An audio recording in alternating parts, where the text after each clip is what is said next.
Hello everyone, welcome to जनित IAS. आइए GS अंक के इस नए अंक में कुछ और पॉलिटी से रिलेटेड महत्वपूर्ण कॉन्सेप्ट्स की चर्चा करते हैं।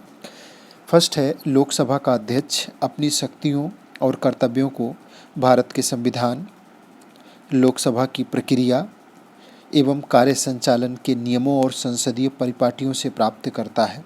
अगर आपसे स्टेटमेंट ऐसा पूछा जाएगा कि लोकसभा की शक्तियों का स्रोत सिर्फ संविधान है, तो ये स्टेटमेंट गलत हो जाएगा। वो अपनी शक्तियों को संविधान से, लोकसभा की प्रक्रिया और कार्य संचालन के नियमों से और संसदीय परिपाटियों से 3 जगहों से प्राप्त करता है।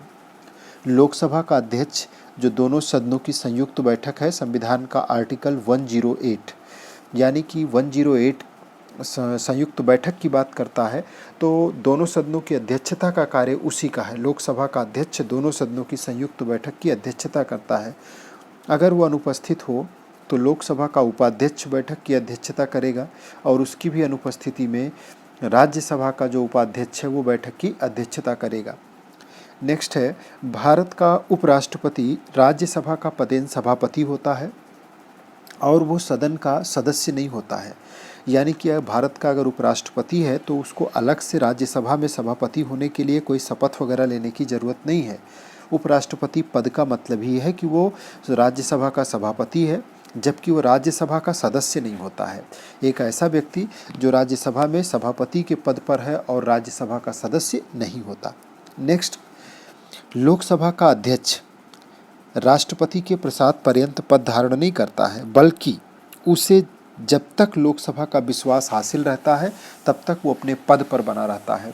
और एक बात और ध्यान रखिएगा, लोकसभा का जो अध्यक्ष होता है उसका पद अस्थायित्व प्राप्त करता है। कारण क्या है, अगर लोकसभा भंग हो जाए तो भी उसका पद बना रहता है जब तक कि उसका कोई उत्तराधिकारी ना आ जाए। इसलिए क्योंकि वो लोकसभा सचिवालय का भी प्रमुख होता है और लोकसभा सचिवालय सतत चलने वाली संस्था है, इसलिए लोकसभा के भंग हो जाने के बावजूद भी लोकसभा अध्यक्ष का पद बना रहता है। नेक्स्ट है, राज्यसभा में राज्यों का प्रतिनिधित्व होता है। राज्यसभा राज्यों का प्रतिनिधित्व करने वाली सभा है, जिसमें पूरे के पूरे कोई भी मेंबर होगा राज्यसभा का, तो वो मान लीजिए यूपी का है तो वो पूरे यूपी का प्रतिनिधित्व करेगा और उसका चुनाव विधानसभा के सदस्यों के द्वारा आनुपातिक प्रतिनिधित्व प्रणाली के माध्यम से अप्रत्यक्ष तरीके से होता है। जो भारतीय संविधान का आर्टिकल 21 है वो सबसे इम्पॉर्टेंट आर्टिकल्स में से एक है, जो प्राण एवं दैहिक स्वतंत्रता के संरक्षण का अधिकार प्रदान करता है।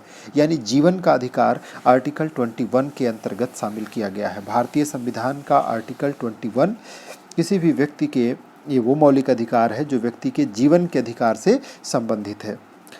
भारत में लोकसभा अध्यक्ष चयनित किया जाता है। अगर पूछता है निर्वाचित होगा, नियुक्त होगा, मनोनीत होगा या चयनित होगा, तो लोकसभा अध्यक्ष जो है वो उसका चयन होता है, उसको सेलेक्ट किया जाता है, उसका उसमें से सिलेक्शन होता है, ना कि इलेक्शन होता है और ना उसका निर्वाचन होता है और ना ही उसको जो है नियुक्ति दी जाती है।